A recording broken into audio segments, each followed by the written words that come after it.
Hi, everybody. I will be discussing the introduction to affirmative positions on this topic, building off what Paris has already discussed, some background information. I will not be doing as much of definitional issues of what the words in the resolution mean, but rather we'll be discussing more broadly what some potential affirmative approaches to the topic might look like. So, as you know, states ought to eliminate their nuclear arsenals is the topic for Jan-Feb. I will first discuss some whole res AFs, and then after that segue into specific types of plan AFs, in particular specifying types of states or types of weapons, and then some broader strategic considerations. The first, I think, thing to recognize is that there's a rich body of literature that does delve into global disarmament and what that might look like for both great power politics and also the role of the United States in world politics. That ever since the US first deployed nuclear weapons against Hiroshima and Nagasaki, there have been a large body of critics who have argued that this represents kind of the perfection of US empire, the ability to threaten any country from the vantage point of a state that has more nukes than anybody except for Russia, and to be able to use it for compellence or other coercive threats, and that have otherwise moved for disarmament.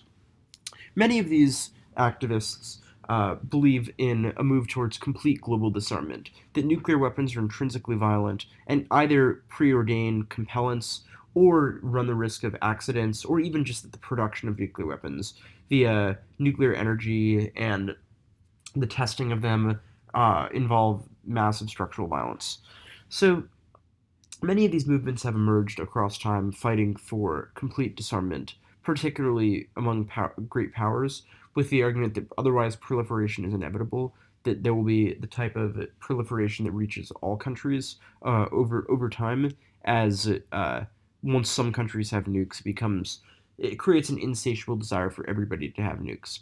So there are two main types of proliferation. There is horizontal proliferation, in which nukes get to more countries, and vertical proliferation, where nukes remain in a few countries, but they get more of them. So, for example, the US going from 1,000 to 2,000 nukes is vertical proliferation. North Korea acquiring nukes would be horizontal proliferation. And I guess a brief introduction before talking about this soft left position a little bit more. For reference, the states that currently have nuclear weapons are the United States, which has several thousand, Russia, which also has several thousand, China, that has approximately 260, um, and then a mix of a few European countries that have them in smaller amounts. And then Israel is known to have nuclear weapons, but is not officially confirmed to have it, but it's kind of an open secret. And the countries that are close to acquiring a latent nuclear capacity and may have one to some extent would be Iran and North Korea. Circling back to the soft left position, this takes issue with the use of nukes both for coercion and the very development of nukes, and argues that global disarmament would align with those movements that have been calling for it and facilitate a more equitable world order uh, by ensuring the U.S. is forced to relinquish those weapons. So there have been a variety of treaties that have been proposed over the last few years. Notably, there's been a ban treaty that's been circulating, and it hasn't succeeded so far. But many activists are hopeful, and this AF could argue that it is consistent with those treaties. And in particular, this can be useful for answering critiques because your argument then would tend to be much more along the lines of a quote unquote negative state action, and that you are limiting the ability for the state to institutionally create violence insofar as they're no longer able to use the coercive power of nuclear weapons.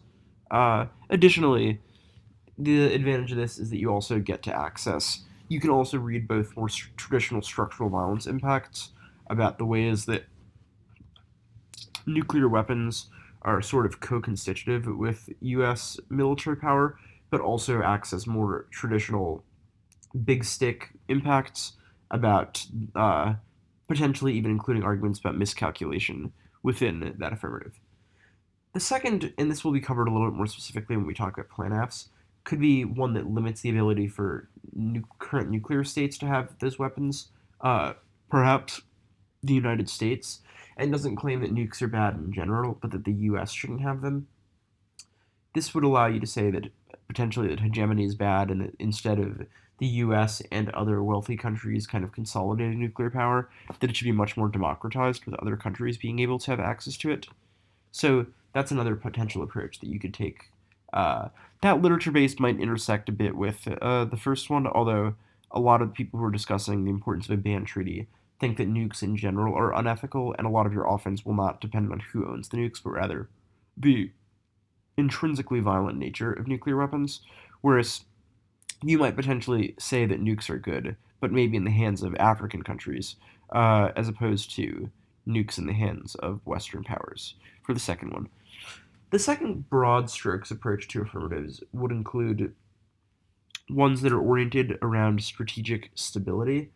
By that I mean what you kind of imagine when you think of the big meatball type positions on this topic about why nukes run the risk of causing war and lead to greater amounts of instability. So there are several genres of ways that strategic stability can exist or can break down. So the first type that people often think of is accidental war. Frequently, people refer to this as miscalculation, which is a mischaracterization of what this is, and I'll get to that in a second. But accidental war refers to wars that happen without anybody intending to, not because of misunderstanding someone's intentions, but often just because of uh, often a technical glitch. So, for example, a flock of birds fly by a nuclear sensor, and we assume that it was, excuse me, we assume that it was a first strike or something like that, and we then launch our nukes in response. Or there's a technical problem, and we set off the ICBMs and can't call them back. For reference, by the way, there are three legs to the U.S. nuclear triad: the intercontinental ballistic missiles, which are what you kind of picture when you think of nukes. They're stationed all over the Midwest, and we just launch them. There are the submarines, which nuclear subs go via water. Uh, and then there are the bombers, which are a series of planes that carry nuclear payloads. We have by far the most of the ICBMs. However, they are also the least stable in that they don't have the ability to be called back. So if you launch a submarine or bomber, you can undo it. Once the ICBM is launched out of the silo, it can't be called back. Anyway, that was a slight divergence, but I think that's still useful information to know.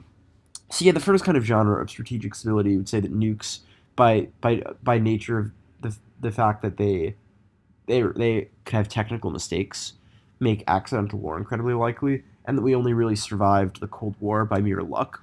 But even if mutually assured destruction, or the idea that actors will never intentionally choose nuclear war because they know the risks are far too high, even if that ends up holding true, there still could always be the risk of accidental war that breaks out because of someone just launching it by mistake, whether a monitor glitching and not seeing something, or even just a rogue commander potentially misunderstanding an order.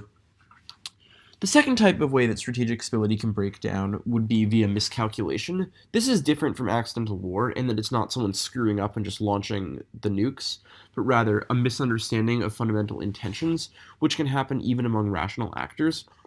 One dynamic at the heart of this in a lot of ways is what people refer to as use or lose pressures. Use or lose pressures mean that if someone thinks that war is likely, they will want to be able to go first because it carries strategic advantages. If you go first, you catch the enemy by surprise, and you ensure that you can at least take out a lot of their stuff. That humans by nature are kind of retributive, and we think that if we're going to go down, we want to take others down with us. So if I assess there's a 100% chance that a war with Russia is going to break out, and I'm a U.S. military planner, I structurally would want to go first. I would want to launch first. I wouldn't want to wait and let them take out all of my nukes and leave me a sitting duck. If I'm going to go down, I'd rather go down swinging and take them out with me. So that is an incredibly dangerous dynamic to have because it means that each country is rushing to go first because they know that it is strategically advantageous to be able to strike while you still have nukes to strike with. A lot of times, military planners talk about what's called counterforce strikes, or the attempts to take out the nuclear arsenal of the enemy in advance. So with Russia, that might involve, since the US and Russia each have so many nukes, that would be largely impossible, but it would likely involve Russia would strike a bunch of our missile silos along the Midwest, With China, with only around 260 nukes, it would actually be pretty easy for us to take out most of their nukes. We would just do counterforce strikes and knock out all of theirs, and then strike the mainland, um, which is what China is very worried about, which creates the type of use or lose dynamic that China knows that we were able to take out their nukes and become very scared and want to use them first. The reason this becomes very risky then is if everyone wants to use their nukes first. That means that at the slightest chance of a country thinking a provocation is coming, they want to go first, even if they're wrong. So, if, for example, there's a misunderstanding of a U.S. action and China assumes it's a prelude to a broader war, or Russia assumes the U.S. wants to start a war with them, they will go first, even if the U.S. did not, in fact, want to start a war. One way this can play out with Russia in particular is what's known as Russia's escalate to de escalate strategy. Russia has said that in a conventional war with NATO, for example, that when I say conventional, I mean non nuclear, fighting with like infantry, anything like obviously like advanced weaponry, but things below the nuclear level. But the problem is that line gets very blurred. Russia has left a role for what's known as tactical nuclear weapons. Those are not the big scary nukes that you picture blowing up whole cities, but they are nukes that do substantial amounts of damage and could take out a couple 100,000 people if they were launched in a battlefield. So Russia has talked about detonating one of those for the sake of saying, see, we're serious, we mean business, back down now. If that happens, has Russia crossed the nuclear threshold? It's unclear.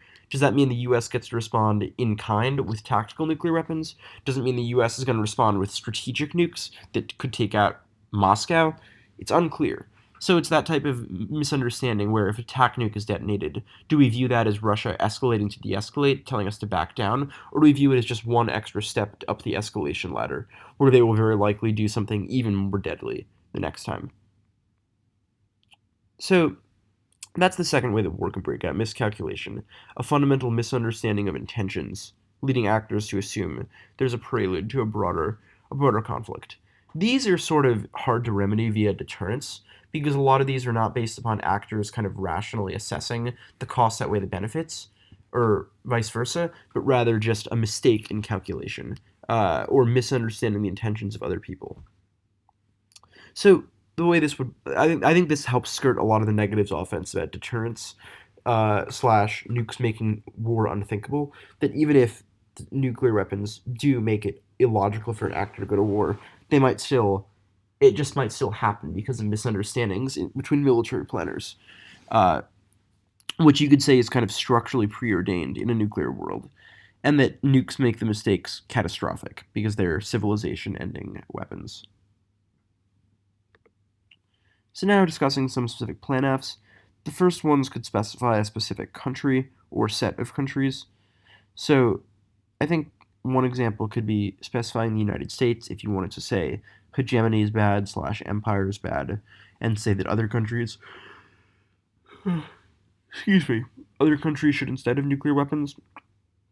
I think if you wanted to do the opposite side of that, you could defend basically the countries that are not allies of the U.S. disarming, and then just say hegemony is good. I think this AF is actually very strategic because a lot of the reasons why hegemony is bad are about counterbalancing, in that Russia and China will try to catch the U.S. and it will kind of create a security dilemma that makes war likely. But it's very hard to do if by magic fiat China and Russia no longer have nuclear weapons. It becomes very hard for them to actually counterbalance the US. They would just be seen as kind of schmucks in the international arena if they're not even able to have nukes. It'd be an embarrassment. Um, of course, I do think that. Sorry about that. I do think that there are some good disads against those types of against like the ONAF that specifies China or Russia eliminate their nukes, namely domestic politics. It might quite literally overthrow the CCP regime, or create some serious problems for Putin, etc. So those are things to think about. But I do think it is a good way to say hedge good. Um, Other types of countries, and also like these would also function as picks if you wanted to just say it was bad for these countries to have nukes. Israel, you could say that Israel having nukes creates instability in the Middle East and allows them to coerce other countries. Or flip side of that, you can say without nukes, Israel would very likely get invaded the next day. Um, you could also, I guess, conceivably be kind of a cheater and say like North Korea, Iran, etc. Uh, Although I think T plural is something that is interesting here in that it does say countries should. So I think that, and that's I think a slightly separate argument from Nebel T, which we will discuss in our T in theory topic analysis. But I do think there's an argument that countries may not imply all, but still implies more than one, which does make some of these kind of one-off uh, Iran, North Korea apps potentially risky. The second way you can specify would be types of weapons. I've already discussed what some of these weapons look like already, but so when I say strategic nukes, I mean the ones that operate at the level of what you typically think of for being able to take out entire cities that we'd use in a major war. So like the ICBMs, the bombers, the subs. Uh, those are the ones that are the only like that would be likeliest to cause extinction, because if we were to set off multiple of them, it could cause a nuclear winter, or nuclear winter referring to the when multiple nuclear weapons go off, or it's the threshold is unclear, but when some number of nuclear weapons go off, they potentially would release so much soot into the stratosphere that it would block out the sun, causing starvation and crop failure, and making it impossible for sunlight to reach the earth.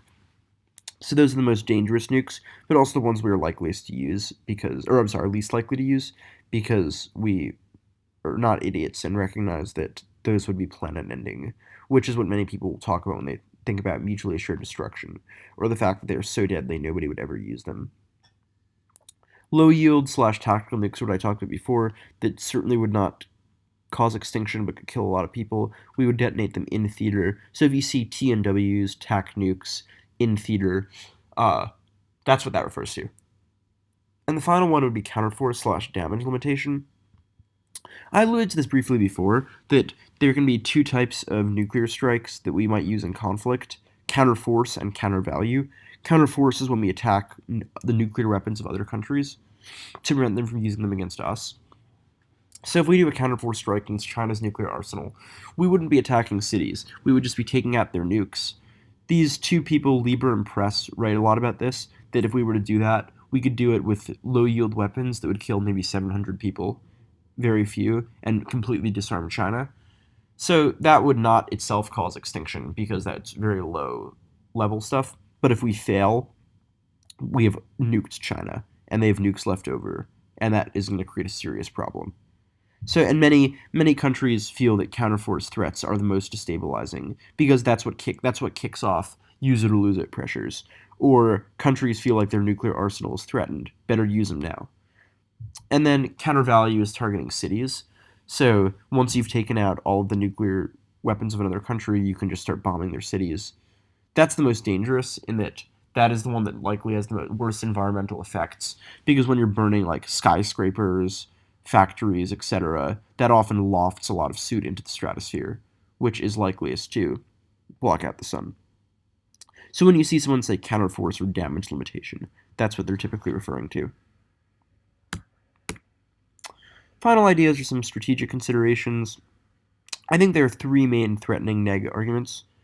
There are the first being deterrence type stuff, that nukes are stabilizing and prevent conventional wars. That prior to 1945, every couple of decades we would just have a huge conventional war among all the great powers, and that would kill millions upon millions of people. Think of World War II. But then now that nukes are on the table, we just can't have all that war because we know that it would kill us all, which means that we are structurally contained. So yes, war would be absolutely catastrophic if it were to happen, but that structurally guarantees war will never happen because it would be so deadly no rational actor would start it. Whereas think of something like World War One, where Kaiser Wilhelm knew that war would be catastrophic, but nonetheless knew that it would not destroy the German Empire, so he decided it was worth it to try to start some type of skirmish to expand.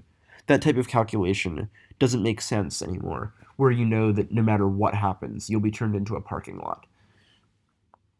So that's the type of thing you need to contemplate. I think accidental war slash miscalc is useful for answering that, and that even if war might not be rational, actors make mistakes, and there might be a situation in which they assume a war is inevitable, in which case going first is advantageous. I think secondly, you want to think about your angle against picks out of certain countries and weapons. I think this imperialism type app I was outlining before has a good angle in particular because the argument ends up just being we need it to be complete elimination of weapons, that any weapons on the table create security dilemmas where other countries want to acquire in order to guard against other countries having it, which means that only complete elimination is able to prevent that. Same with types of weapons. And third and finally, an angle against circumvention slash countries just cheat. So this is something I've gone back and forth on a little bit, and I'm not sure what I think if the AF gets to fiat countries disarm, or if they fiat a policy eliminating disarm, or if durably fiating disarm means that nukes are just gone, or whether countries the neg gets solvency presses that countries get to develop nukes nonetheless. So for example, the US and China both disarm. China develops nukes covertly. Is that something the Afghan fiat passed, or they have to win? Kind of is a question of solvency that it wouldn't happen. I think it's going to be up for debate and very judge dependent. Uh, but I think that regardless, you want to think about what makes the AF's approach verifiable, what types of incentives would countries have to not cheat, and play through a lot of those scenarios to figure out whether or not this agreement would be verifiable. So that's most of what I've got. Definitely let me know if you have any questions, and good luck.